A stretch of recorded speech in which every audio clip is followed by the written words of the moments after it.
ओम नमो भगवते वासुदेवाय नमः। वैशाख मास के कृष्ण पक्ष की एकादशी को वरुथिनी एकादशी के नाम से जाना जाता है।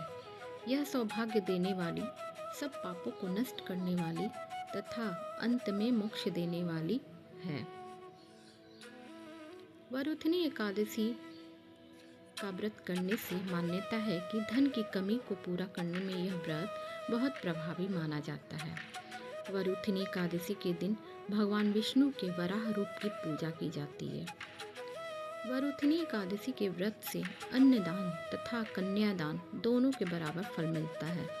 जो मनुष्य लोभ के वश होकर कन्या का धन लेते हैं वे प्रलय काल तक नरक में वास करते हैं तथा उनको अगले जन्म में विलाव का जन्म लेना पड़ता है। हिंदू धर्म में एक वर्ष में कुल 24 एकादशियां आती हैं, जिनमें से प्रत्येक का अपना विशेष महत्व होता है। इन्हीं में से एक है वरुथिनी एकादशी। आइए जानते हैं वरुथिनी एकादशी का व्रत कथा क्या है।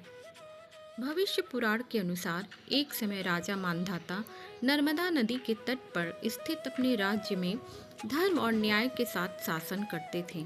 ऐसा कहा जाता है कि वे अत्यंत दानशील, तपस्वी और विष्णु भक्त थे।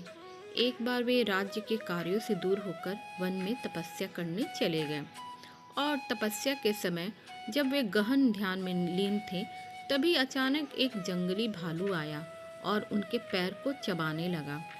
तप में लीन राजा ने कोई प्रतिरोध नहीं किया, लेकिन भालू उन्हें घसीटते हुए जंगल की ओर ले गया।